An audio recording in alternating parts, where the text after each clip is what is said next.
Since January 2024, how many removal orders have been issued to former students or PGWP holders making asylum claims? And how many were stayed due to active claims or appeals by month? How many people are here in Canada on Canadian territory on studi permits but have been found guilty of fraud? Can you tell me the number of these people? How many have been found guilty? Can you share with us what advice you've given the government regarding the long-term strategy for managing the international student program? When the government issues study permits, is there a distinction between those attending premium institutions and those attending shopping mall diploma mills? Maybe before I invite my colleague to respond to the last part. It should be a very simple yes or no answer. How many study permits have been withdrawn because of criminal activities over the past 4 years? You've got some serious implications for financial institutions. That do you believe that the taxpayer should actually now be responsible for bailing out post-secondary institutions as a result of the failures of the student visa program?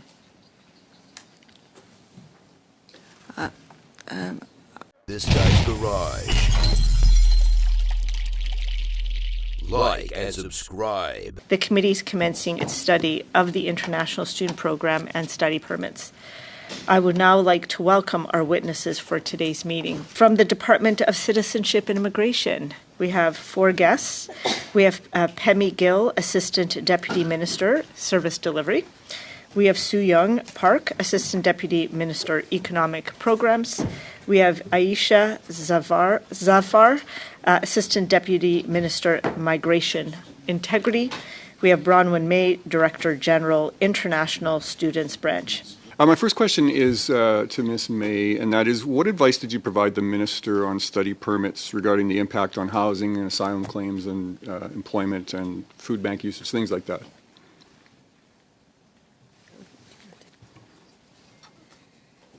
So if I understood correctly, you wanted to know what advice we had provided in advance of the reforms to inform. I'm thinking you have a new minister, and did you provide the department provide advice to them regarding the impact on study permits on things like housing, asylum claims, etc.? I think as I mentioned during my opening remarks, a lot of the reform measures were introduced in 2024, and therefore we're at the stage right now where we're really starting to see some of the early results of those reforms. So one of the objectives of the reforms...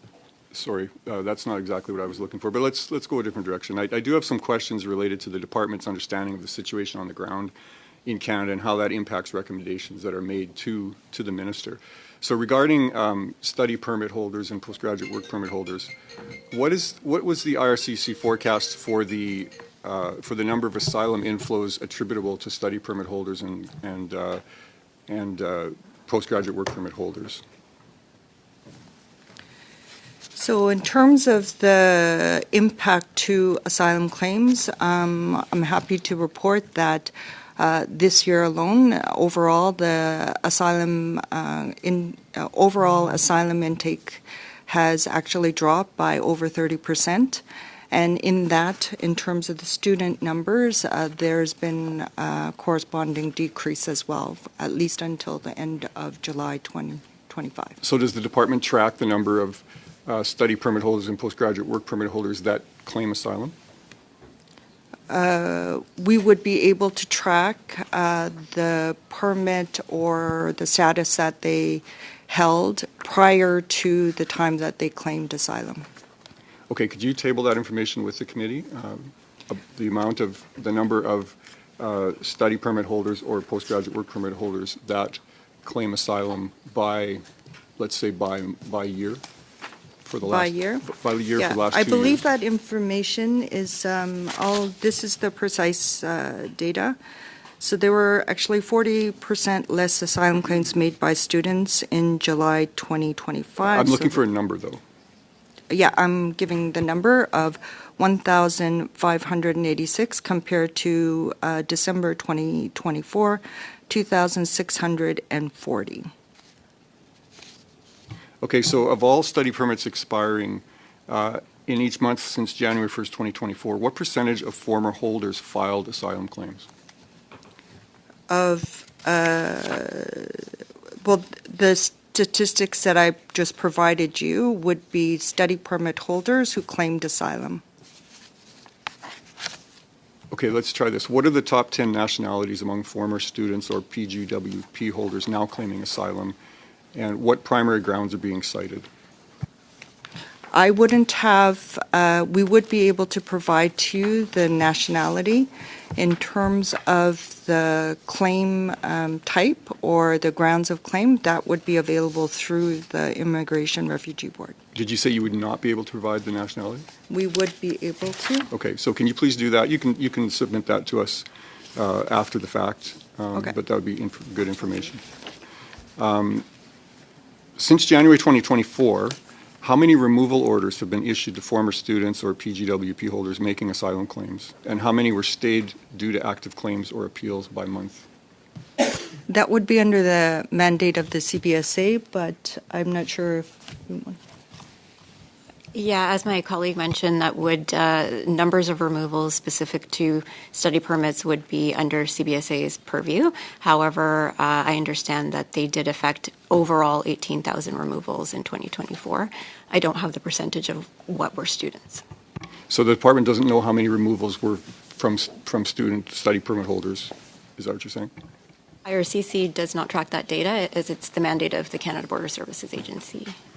How many work-eligible asylum claimants who are former students or PGWP holders obtain open work permits while claims are pending?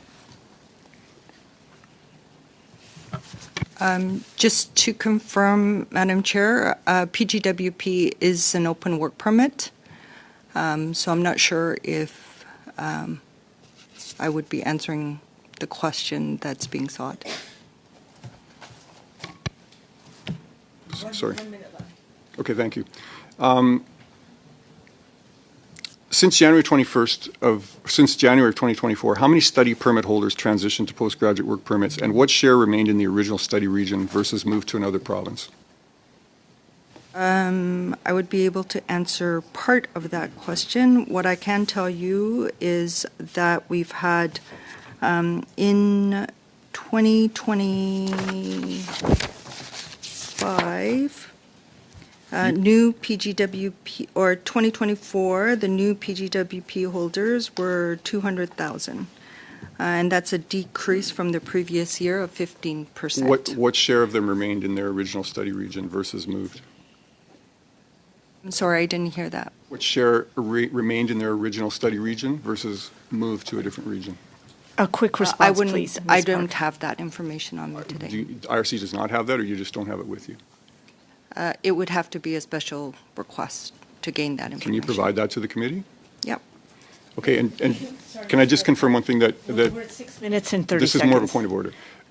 Things that we request from the committee, can I ask that they be submitted within 28 working calendar days, please?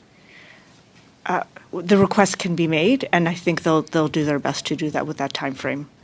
For context, can you tell this committee or remind this committee the key reforms that have been put in place under the previous government granted, but that led to the significant decreases that we are seeing? Yeah, absolutely. So in recognition of some of the issues that were present in the past program, we introduced several measures. The first was to address unsustainable volumes, and that's the intake cap that everyone's familiar with. That was introduced in January 2024. Subsequently, as part of levels planning, for the first time ever, we introduced temporary resident admission, new arrival targets to coincide or to complement the intake cap. Secondly, to make sure that the international student program responded better to the economic needs of Canada, which of course will change.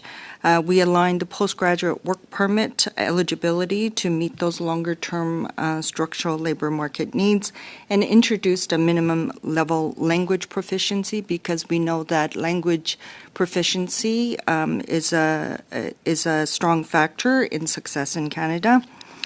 We also strengthened integrity by raising the financial requirement. It had not been raised in a very long time. So therefore, we raised it in January as well from 10,000 and nearly doubled it over 20,000. We made this a yearly commitment to update it according to Stats Canada data, and therefore it was just recently updated September to 22,895. And then, of course, the letter of verification system was also introduced at the end of 2023. And finally, the regulatory measures that I spoke of at the end of November 2024. And that was really to ensure that there was a way to deal with non-compliant education institutions. And it also instituted the 24-hour work limit. Students come in from Africa, from the Ivory Coast and elsewhere that are participating in this type of fraud, criminal network, and there is an impact to it. Earlier, you spoke about process. You spoke about the second evaluation that occurs. I'm wondering how it can be that these individuals, these criminals, are not detected once they come into the country. Madame Zofar? The officer who is making the decision for admissibility into Canada is making that decision based on the information that's provided to them. So first they will look at the application. They will collect biometrics. So that's fingerprints to identify that the individual is who they say they are. We actually do information sharing as well with our international partners to see if there's any derogatory information on that client or that applicant. And if there's any indicators of elevated risk, so potentially criminal activity, national security concerns, that file will be referred to our public safety partners at the Canada Border Services Agency and CSIS. So the officers are doing everything in their power to make sure that they are satisfied that an individual, when they're applying, is not criminally or otherwise inadmissible to Canada. Once they're in Canada, it is challenging to predict their behavior. However, Thank you very much. I'd like to ask a second question at the present time. How many people are here in Canada, on Canadian territory, on student permits, but have been found guilty of fraud? Can you tell me the number of these people? How many have been found guilty, and what's happening to them? Merci pour la question. That's a challenging question to answer depending on the type of fraud we're looking at. If your question, Madam Chair, is for the fraud in the student program, so they were misrepresenting themselves as students and then found as non-genuine students. We have that data. I don't have it in front of me right now. If there's criminal fraud, that would be a matter that we would have to rely on our police partners. Yeah, but how many false students, fraudulent students are there? Do you know? We do have numbers from 2023, if I recall correctly. There was about 1,500 students that potentially were implicated in fraud. Those investigations were undertaken by the CBSA. Not all of them were eventually found to have committed fraud, but it was under the... In that report, they stressed what Radio-Canada called the African mafia. I asked a question about that to the minister, but I was called racist. But this is a matter of public safety, is it not? There is a specific problem in Quebec because of the language, so people from the Ivory Coast come to Quebec supposedly to study, but actually carry out criminal activity. Are there other areas in Canada that you are aware of where this fraud occurs? Is it peculiar to Quebec? I don't know if there's other areas where it occurs as frequently as you're reporting, Madam Chair. We do, however, have what we call indicator packages that our officers use. They're provided by our public safety partners. These indicator packages are specific to different regions of the world or different cohorts that will identify specific indicators for our officers to look for when we get applications related to that region or that cohort. So when we receive this type of information from our police and law enforcement partners, we do update those for our officers. 1 minute, Mr. Paul Hughes. Dans le reportage de ma question, il In the répond- report for Ms. Gill, in the Radio Canada report, they talked about victims who tried to alert the authorities to the fraud that was ongoing, but they didn't get any access. I would imagine the first ones they contact is the police, but is it possible that immigration agents would be alerted and to get some answers? Because very often it's vacuum. Nothing happens. We do have a tip line. We do have information that is provided to IRCC from either anonymized individuals or people who are bringing information forward. All of those tips are investigated. We also get information from our police partners and law enforcement partners, but we take every tip or incident seriously, and we will look into it. Can you tell the committee when IRCC first raised concerns with the Government of Ontario about the pace of growth in international student enrollment and what specific risks were flagged at that time?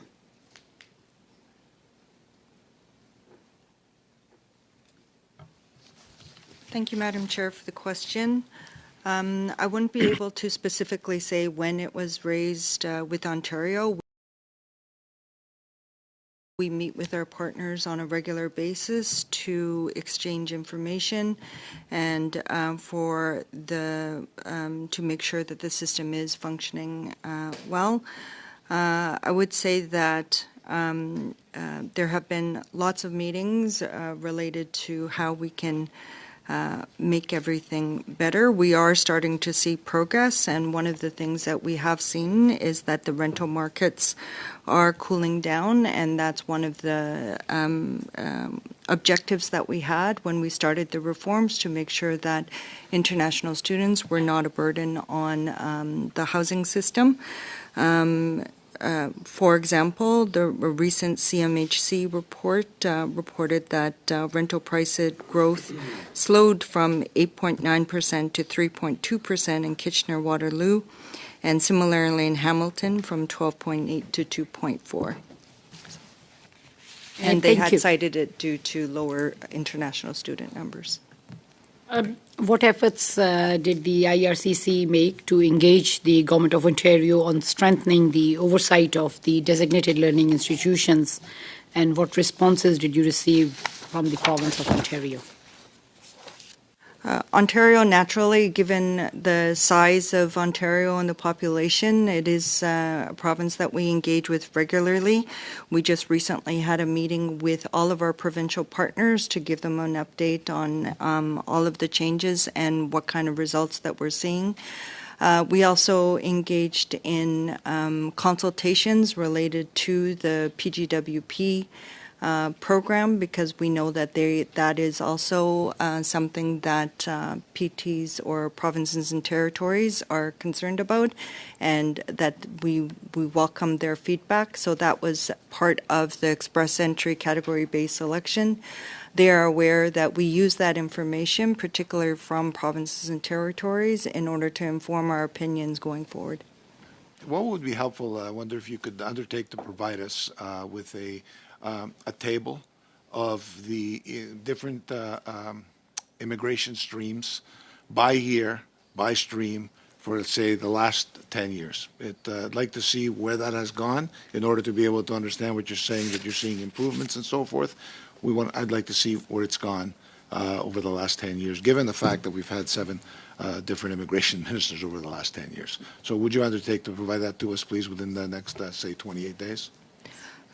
Madam Chair, I'd just like to confirm the request, because I think, are you referring specifically to I'm referring to all of the streams. students' programs? Economic, family, and compassionate, all the streams, by year for the last, say, 10 years. And what exactly, because there is a lot of data, so... Just the total number from total each number stream, that so we've number of stream received. with percentages.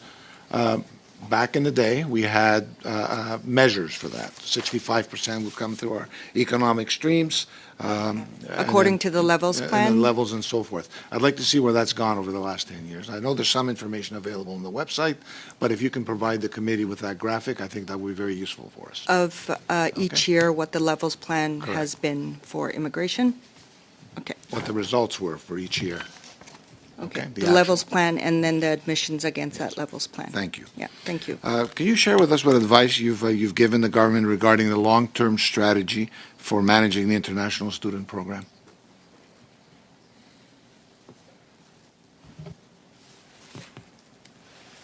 Thank you, Madam Chair. In terms of the advice, as I've mentioned, we've only just embarked on all of the changes within the last 18 months. I tried to cite the time frame in which a lot of the changes were introduced, and that was to suggest that it's going to take some time for us to see some of those results. And to ensure that we are making changes based on evidence, there is a certain period of time that is required in order to know whether or not we should continue on that path. But I will say this in terms of early results, that as of July 31st, and this is on our website, there were roughly 786 study permit holders in Canada, compared to 995,000 at the end of 2023, and that is a 21% reduction. Well, okay. This kind of leads me into my next question, if you don't mind. How many international students are in the country right now on valid student visas? So that is as of July 31st, 2025. It's a combination, but it's about 499,000 with just study permits, and it's 200 and the total is 786 that have study permits and work permits. 786,000? So how many international student visas were approved since last year, just into 2025? Just in 2025.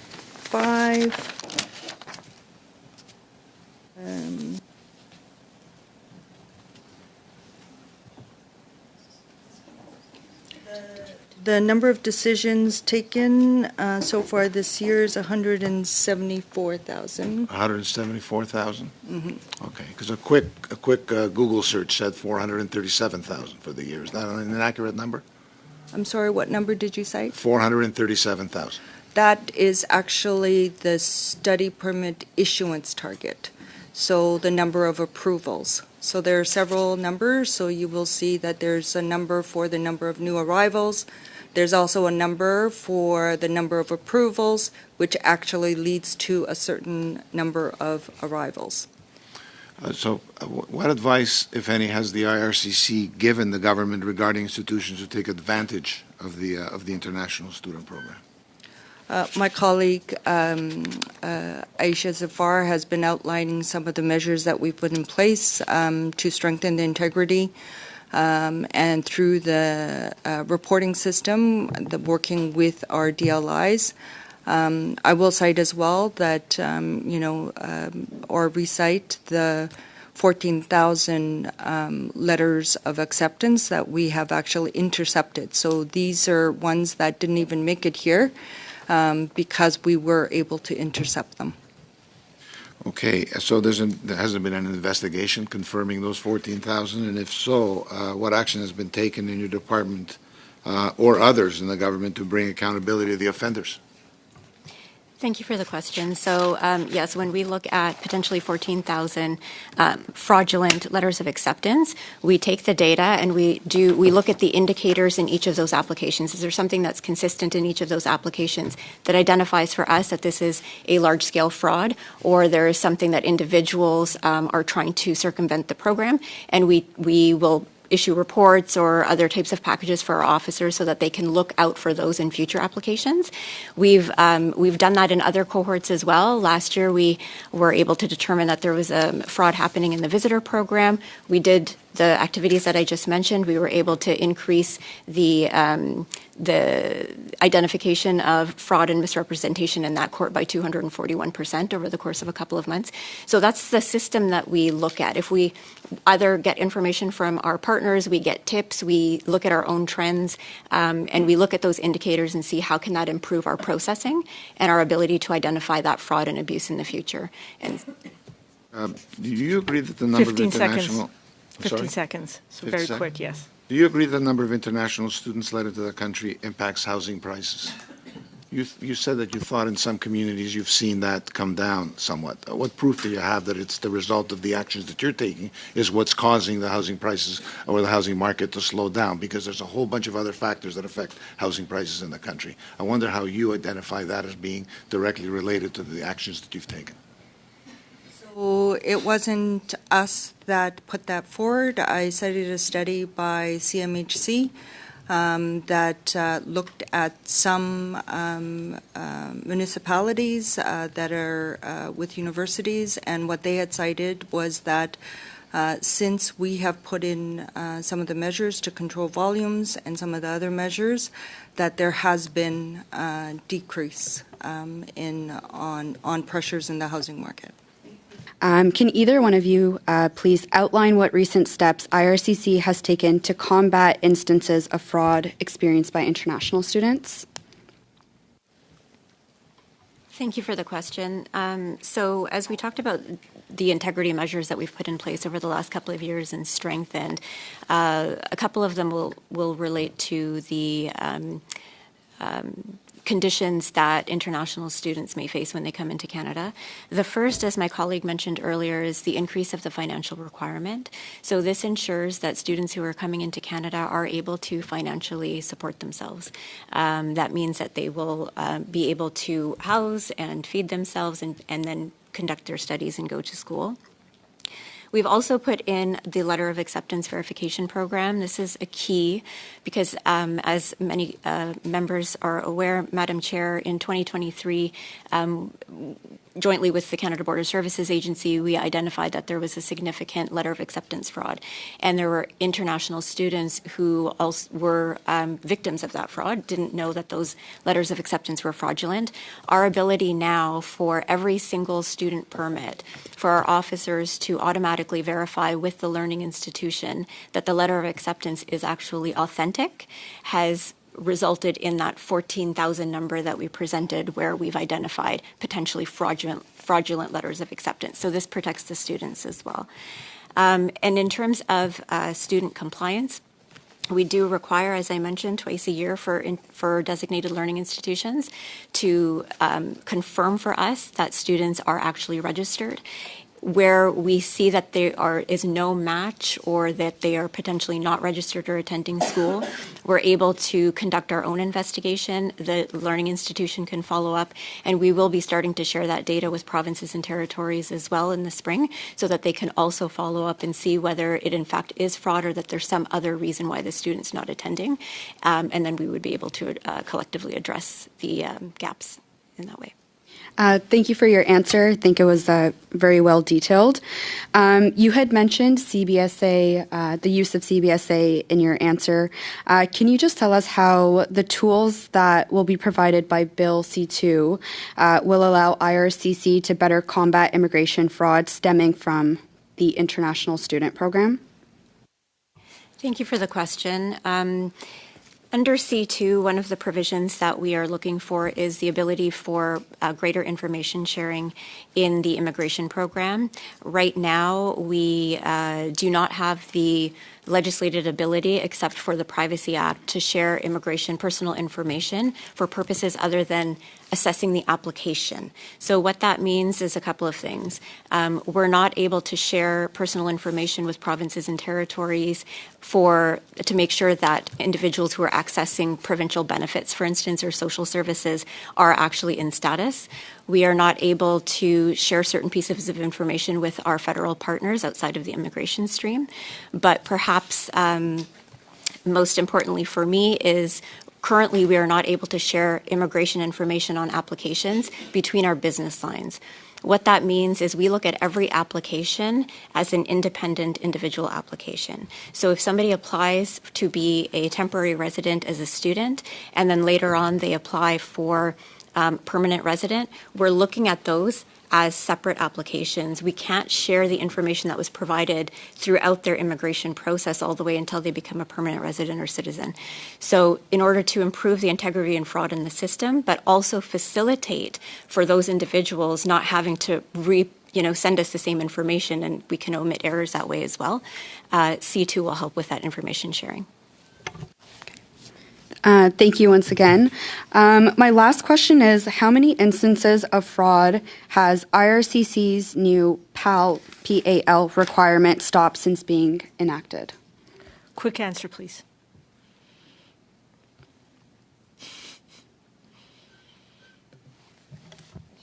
Sorry, I think you're actually referring to the LOA system rather than the PAL system, because the PAL is just the allocations that are given to provinces and territories.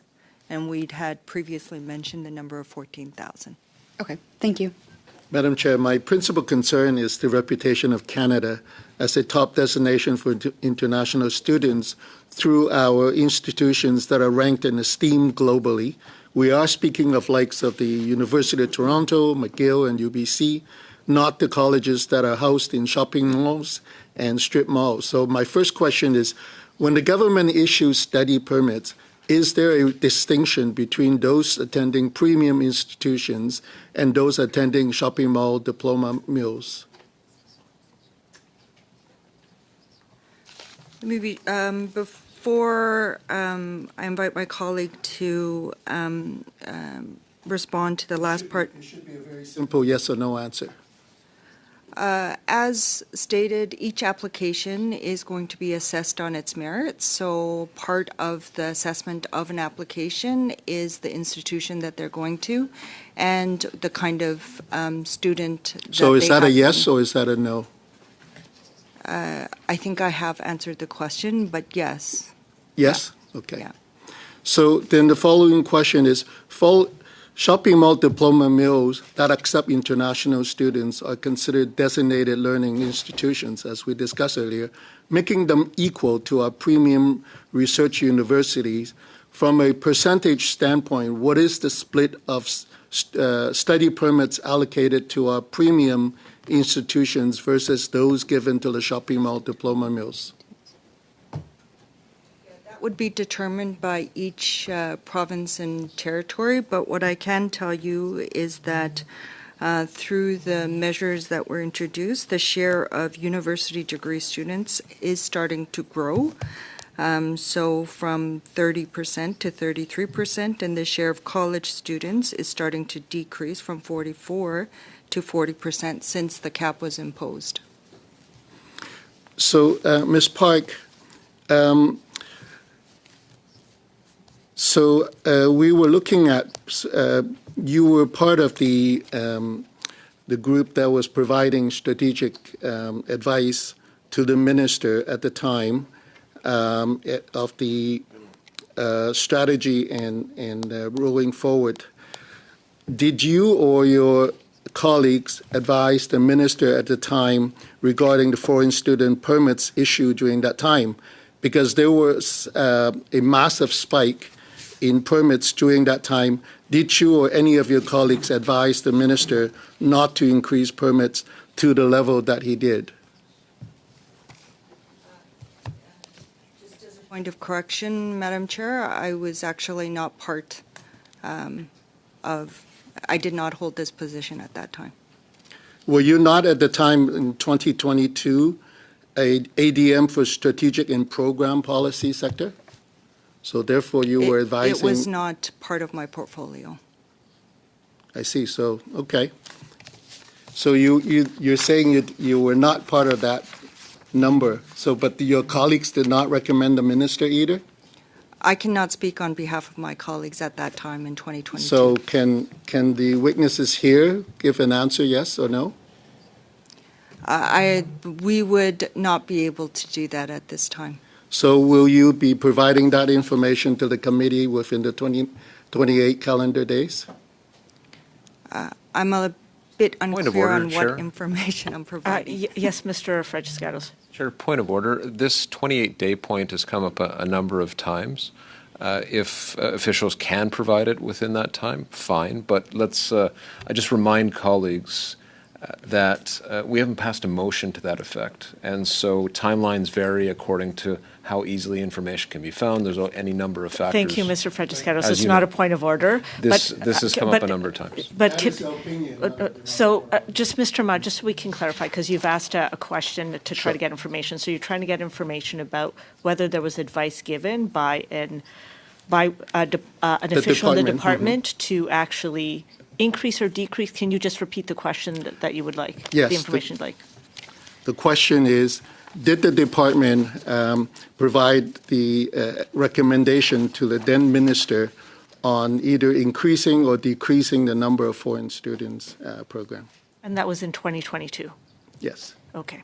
So is it possible, Ms. Park, for you to take that away and see if you could provide information within 28 days? I could, but I guess I would add that in 2022, there was no cap on international students, so it would not have been a point of discussion because we were processing the applications as they were received.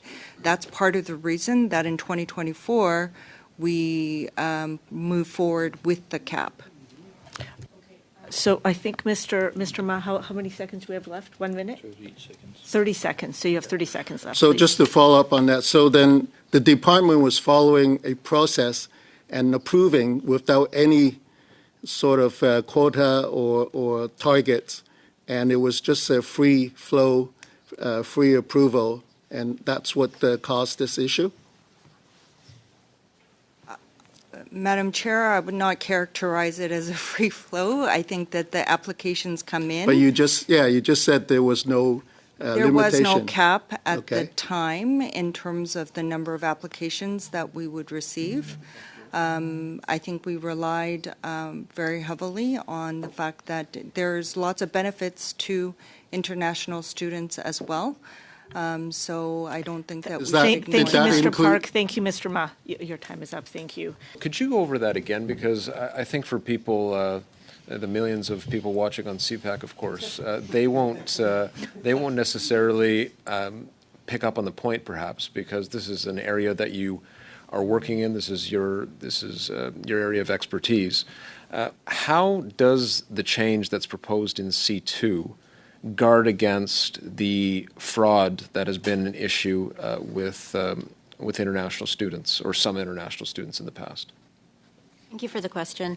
The information sharing provision in C2 isn't specific to international students, but it does provide us with integrity throughout the system, enhanced integrity throughout the system.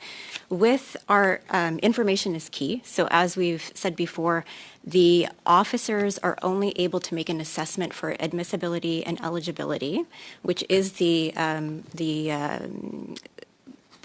which is key for a foreign national entering into Canada based on the information that is in front of them. So the information in front of them is information that's provided on the application. We collect biometrics, we do criminal assessments, we share information with our partners to see if there's any derogatory information. But as I mentioned before, one of the key pieces that is missing is our ability to share between our business lines on various applications. So even if we're not talking about fraud, if we're talking about just administrative errors, an individual filling out an application for a visitor visa may have incorrectly put in a place of birth based on what their, passport said or didn't at the time. As they progress throughout the process, it might be different on a permanent resident application, and we want to be able to identify that throughout the system. We also want to be able to share information with provinces and territories so that it not only helps facilitate for clients their ability to access provincial services and benefits, but it also allows the provinces to determine whether or not somebody is abusing the provincial services and benefits. And then while we have information sharing agreements with our international partners. We rely on consistent use and the Privacy Act to share with our federal partners. As we mentioned before, immigration enforcement, and the borders is a joint responsibility with a number of different departments in the federal government, so this would allow us to do that as well. There are also other provisions within C2. One of them would be what we refer to as mass authorities, and generally it would allow through order in council an order to mass cancel, suspend, alter immigration documents that have been issued for reasons in the public interest. Public interest isn't defined because there could be various reasons that the GIC would determine it's in public interest. For instance, there could be a cyber attack issuing fraudulent visas, and we would want to mass cancel those. We currently don't have the ability to do that under the legislation. It would also finally bring efficiencies to our asylum program. So as it may pertain to individuals who are claiming asylum and are non-genuine claimants, we want to make the system more efficient and fast, and it would introduce two ineligibilities with regards to that as well. Officials, you've talked about Bill C2 as a solve for some of these issues. Is it your opinion that the Bill C2 is charter compliant? Thank you for the question, Madam Chair. We have gone through the necessary steps with our justice colleagues to look at And so have you provided advice to the minister that it is charter compliant? I have not looked at all the areas of Bill C2, so I would have to... Has anybody in your department provided advice to the minister that it's charter compliant? That would be with our justice colleagues, so I would not be able to speak with know? that. At this time, I do not know. Okay. So, for example, the refugee lab at Osgoode Hall Law School argued that Part 7 could violate some of the charter. So it's your opinion that Bill C2 is in fact charter compliant and that outlets like this would be mistaken. Is that correct? That is not my opinion. I also am not responsible for the asylum program, so I would need to talk you're to my unclear. colleagues about Okay, that. so we're talking about Bill C2 as a fix for this, but we're not sure if it's charter compliant. Thank you. Very good. Could you also, you talked about study permits that have been withdrawn. How many study permits have been withdrawn because of criminal activities over the past 4 years? Thank you. Well, we could provide the total number that have been withdrawn. If a client is withdrawing their application, we would not know for what reason they're choosing to withdraw. So you don't it. track this? We would be tracking if we were looking at refusing for any concerns related to criminality. Okay, so how many have been withdrawn or refused due to criminality in the last 4 years? We don't have that statistic Why? with us today. Okay, can you table that with committee? Yes? Thank you. What specific countries has IRCC identified frauds from? Is there a predominant country? Thank you for the question. So with regards to fraud, we, and it depends on the different streams. So the one I can speak to where we did I just want to know a country. I don't have a lot of time. India is one of the top Thank you. countries where we identify fraud. You also said that 8% of students in your testimony are non-compliant and have disappeared in Canada with study permits. That works out to, by my math, about 79,000 based on data from end of year 2004. Do you know where these people are? So I'd like to clarify that I mentioned 8% of the students that we asked for compliance information from were potentially non-compliant. So in terms of the total number of students that we did ask for compliance, that results in potentially 47,175. We have not yet determined whether or not they are fully non-compliant. Okay. These are initial results that the institutions provide to us. Could you find them if they are compliant? Any foreign national in Canada would be under the purview of the Canada Border Services Agency, Okay. so they have an inland investigation So how do you team. know if your measures are effective? We are constantly collecting that data. So as I mentioned... So you do share data with CBSA? We do share data with CBSA. Okay, yes. but you don't know where they are, if they're compliant? So if they are compliant, Or they not would be compliant. registered in the post-secondary institution. Okay, I've heard enough. How many right now are fully non-compliant? I don't have that number. Can you provide that with committee? That would be a challenging number because How do you, if you don't know how many are non-compliant, how can you track them and remove them? So the 8% are potentially non-compliant, meaning that the university or the post-secondary institution, the DLI, has reported back that they don't have information that these individuals are Madam Chair, I'd also currently like to use my registered. time to give a verbal notice of motion that a summons do issue for Dr. John Tibbetts, President of Conestoga College, to appear before the Standing Committee on Citizenship and Immigration by himself for no less than 1 hour to give testimony further to the committee study on Canada's international student program and study permits at a date and time to be fixed by the chair of the committee, but no later than 3 weeks following the adoption of this motion. I, Madam Chair, am shocked that Mr. Tibbetts does not think that it's important to come to this study, particularly given that Seneca College should probably come too, but Conestoga College has had numerous stories about abuse of foreign students. Essentially, all of the media stories I've heard is that under his leadership, Conestoga College has expanded profit but forced students out into food banks, has created a massive housing crisis in the region. And the fact that he is ignoring this committee tells me only one thing, that I am right, and that we are going to have to make recommendations with him not appearing. So I am hoping I don't have to move this motion. I think it is fairly embarrassing that that he would choose not to come to this committee. So it is a shot across the bow.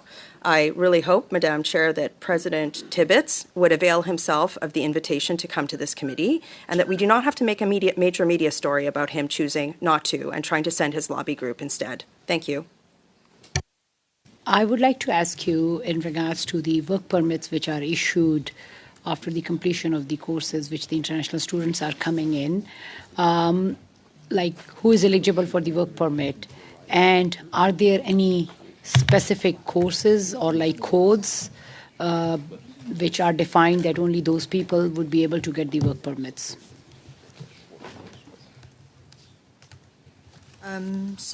Thank you for the question.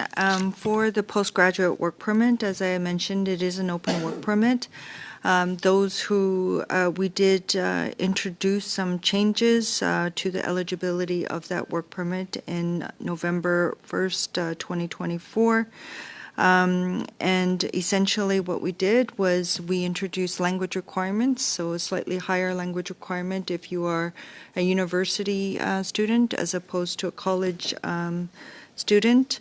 And we also said that if you were in college, then there was a requirement that your field of study be aligned to Canada's economic needs, and that's why we do the consultations on the category-based selection of express entry to align those needs with the number of work permits that we issue to international students.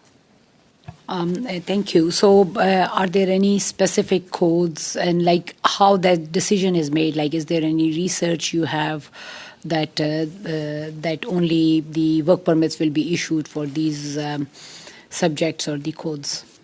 They would have had to have applied for the postgraduate work permit, and they have to be international students, and so that we do that through the eligibility requirements.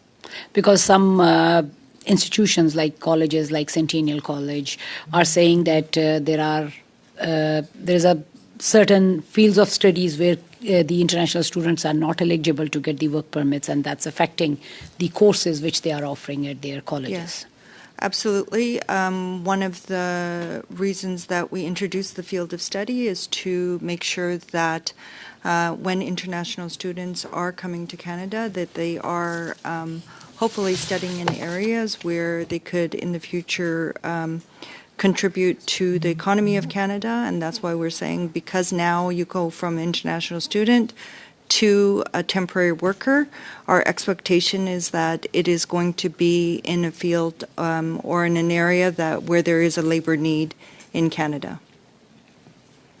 Next question is that can you tell us how IRCC has communicated the recent policy changes to international students and the post-secondary institutions so that clients and stakeholders can make informed choices and understand the system better?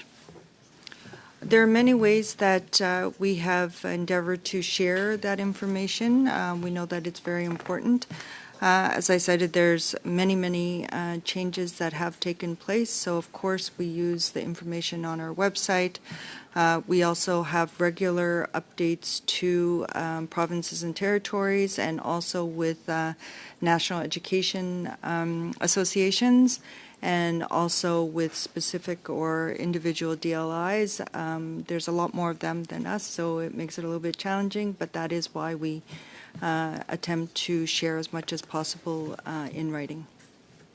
Do I have some time? Okay.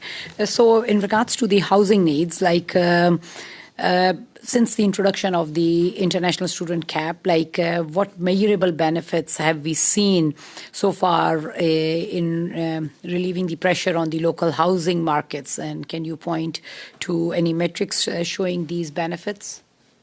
Yeah, I thank you. I had already cited some of those benefits, and there was because of the cap and the reduction to international student volumes, particularly in those communities where there's a higher percentage of students, domestic and international. What we have seen is that since the cap, there has been a cooling down of the rental Any market. data you have for City of Toronto? Yeah.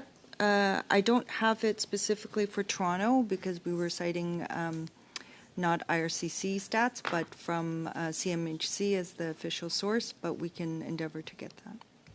Over the course of the election campaign, I appreciate all of the comments that are being made here today about the intricacies of running this department. But the thing that I heard most of was that the student immigration and visa program was completely broken.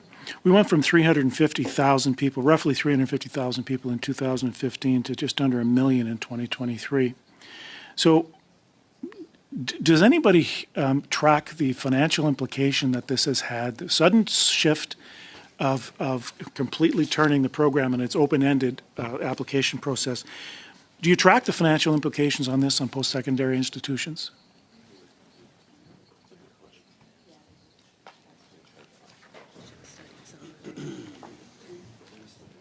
Global Affairs Canada has commissioned a number of studies tracking the financial implications and impact of the student program in Canada in relation to GDP and a number of other metrics, and I think they're preparing to issue another update on that very shortly. Okay, well, interestingly, in the fall economic statement last year, the federal government changed the law relating to the capacity or ability of post-secondary institutions to seek creditor protection or even protection under bankruptcy laws. So when you did when the department flip-flopped on its student, the number of students coming in, are you aware that you've got some serious implications for financial institutions, that you believe that the taxpayer should actually now be responsible for bailing out post-secondary institutions as a result of the failures of the student visa program?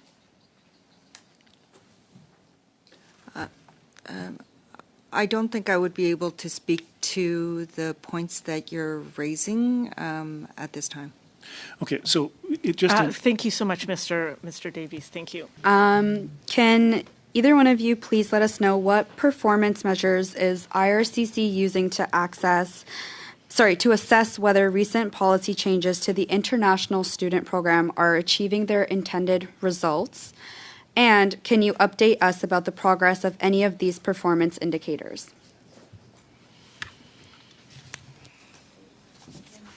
For the question, as I have indicated, because a lot of the changes were implemented either at the very end of 2023 and most of 2024, a lot of the results would not necessarily be fully available at this time.